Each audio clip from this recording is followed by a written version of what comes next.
সাব্বির, মোসাদ্দেক এবং আকবর আলী এই তিনজনের মধ্যে কাকে দলে নেওয়ার সম্ভাবনা বেশি রয়েছে অস্ট্রেলিয়া এবং জিম্বাবুয়ে সিরিজে, সেটা নিয়ে আজকে আলোচনা করব। আজকে তিনজন খেলোয়াড় কার সবচেয়ে বেশি অবদান রয়েছে, কার সবচেয়ে বেশি সুযোগ রয়েছে এখন এই মুহূর্তে দলে ঢোকা।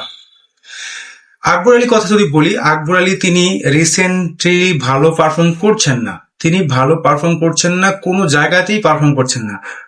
আন্ডার-19 ওয়ার্ল্ড কাপের পর তিনি কোনো জায়গায় তিনি পারফরমেন্স করতে পারেননি এবং তিনি ঘরোয়া লিগে বলেন, সেই জায়গায় বলেন, তিনি অনেক ভালো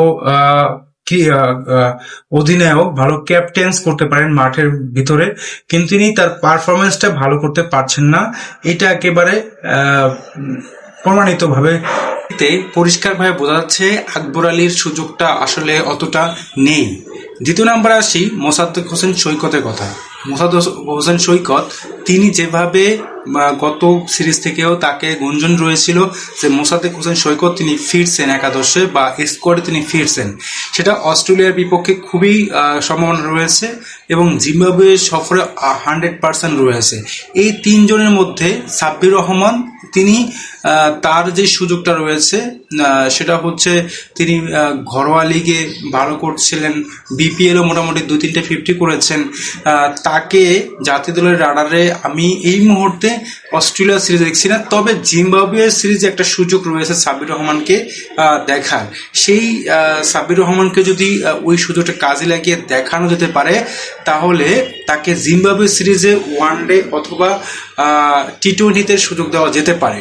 কারণ আপনি যদি চিন্তা করেন ওয়ানডে ফরম্যাটে জায়গা রয়েছে, একটা জায়গায় স্পট খালি রয়েছে, সেটা হচ্ছে নাম্বার 6 আফিফ হোসেন ধ্রুব। তাকে নিয়ে কথা হচ্ছে। আফিফ হোসেন ধ্রুব বর্তমান সময়ে ভালো করছেন না, যেই কারণে তাকে এই মুহূর্তে দলের বাইরে রাখা হয়েছে এবং তার জায়গায় হয়তোবা মোসাদ্দেক হোসেন সৈকত, সাব্বির রহমান রুম্মন অথবা অন্য কাউকে নিতে পারে। আপনি টেস্টে চিন্তা করেন, টেস্টে কোথাও ওরকম জায়গায় ফাঁকা নেই, একমাত্র মাহমুদুল হাসান জয় এবং সাদমান ইসলাম এই দুজনের মধ্যে একজনকে বের করতে হয়েছে তানজিদ তামিমের জন্য। অন্য জায়গাগুলোতে সব জায়গায় ফিল আপ, কোনো জায়গা ফাঁকা নাই, ভালো পারফরমেন্স সবাই করছে সব জায়গা থেকে। সো বাংলাদেশের এখন সম্ভব না যে টেস্টে কারোর নতুন করে ঢুকানো।